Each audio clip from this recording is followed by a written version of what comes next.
رمضان شریف کا مہینہ تمام مہینوں سے افضل ہے، تمام مہینوں سے برتر والا ہے، تمام مہینوں سے فضیلت والا مہینہ ہے۔ رمضان شریف کا مہینہ وہ برکت والا مہینہ ہے کہ اس کا دن ہو یا رات ہر وقت عبادت ہی عبادت ہوتی ہے۔ روزہ عبادت ہے، افطار عبادت ہے، تراویح عبادت ہے، پھر تراویح پڑھ کر سونا بھی عبادت ہے، کیونکہ سحری کے انتظار میں سویا اور سحری کھانا عبادت ہے۔ گویا رمضان شریف کا دن ہو یا رات، اس کی ہر ساعت، اس کا ہر لمحہ عبادت ہی عبادت ہے۔ رمضان شریف میں نفل کا ثواب فرض کے برابر اور ایک فرض کا ثواب 70 فرض کے برابر ہوتا ہے، اور جو شخص رمضان شریف میں مر جائے تو اس سے قبر میں سوال اور جواب نہیں ہوگا، رمضان شریف کے کھانے پینے کا حساب بھی نہیں ہوگا۔ جو رمضان شریف کے مہینے میں کھایا پیا ہے اس کا حساب نہیں ہوگا۔ حضرت سلمان فارسی رضی اللہ تعالیٰ عنہ کہتے ہیں کہ ہم نے عرض کی کہ یا رسول اللہ صلی اللہ تعالیٰ علیہ وسلم، ہم میں سے ہر شخص اتنی طاقت نہیں رکھتا کہ وہ روزہ افطار کرائے، تو ہمارے آقا کریم صلی اللہ تعالی وسلم نے ارشاد فرمایا، اللہ تبارک و تعالی یہ ثواب ہر اس شخص کو دے گا جو ایک گھونٹ دودھ یا ایک کھجور یا ایک گھونٹ پانی سے روزہ کو افطار کرائے، اور جس نے روزہ دار کو پیٹ بھر کھانا کھلایا اس کو اللہ تبارک و تعالی میرے حوض سے پلائے گا کہ وہ کبھی پیاسا نہیں ہوگا، یہاں تک کہ جنت میں وہ داخل ہو جائے گا۔ یہ وہ مہینہ ہے کہ اس کا اول رحمت اور اوسط مغفرت یعنی بیچ والے 10 دن مغفرت، اور آخر عشرہ یعنی آخر 10 دن جہنم سے آزادی کا ہے۔ اور جو اپنے غلام یعنی نوکر ملازم پر اس مہینہ میں تخفیف کرے یعنی کام کم لے تو اللہ تبارک و تعالی اس شخص کو بخش دے گا اور جہنم سے آزاد فرمائے گا۔ رمضان شریف کا مہینہ ابر رحمت بھی، رمضان شریف کا مہینہ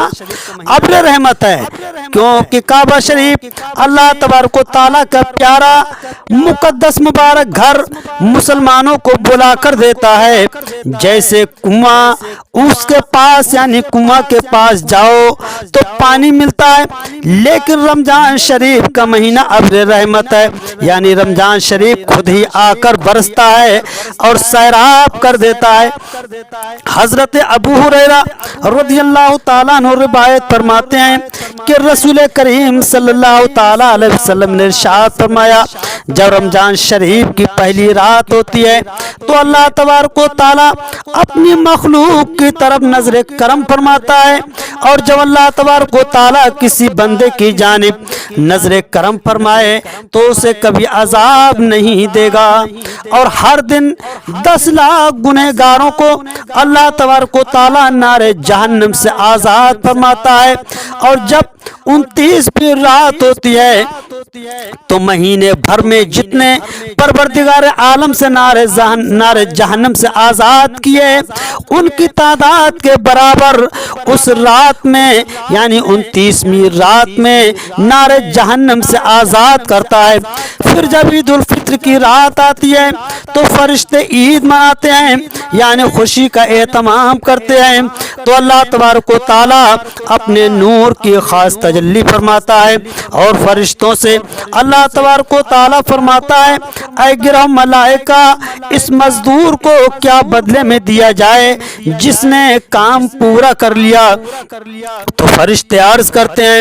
اے پاک پروردگار عالم، اے خالق کائنات، اے اللہ تبارک و تعالی اس بندے کو پورا اجر عطا کیا جائے، اس کو پورا اجر دیا جائے۔ تو اللہ تبارک و تعالی فرماتا ہے، اے فرشتوں میں تم سب کو گواہ بناتا ہوں، میں نے ان سب کو بخش دیا۔ اور ہمارے آقا کریم صلی اللہ تعالی علیہ وسلم کی بارگاہ بےکس پناہ میں ایک شخص نے عرض کی کہ یا رسول اللہ صلی اللہ تعالی علیہ وسلم، اگر میں اس بات کی گواہی دوں کہ اللہ تبارک و تعالیٰ کے سوا کوئی معبود نہیں اور حضور اکرم صلی اللہ تعالی علیہ وسلم اللہ کے سچے رسول ہیں، اور 5 نمازیں پڑھوں اور زکوٰۃ ادا کروں اور رمضان شریف کے روزے رکھوں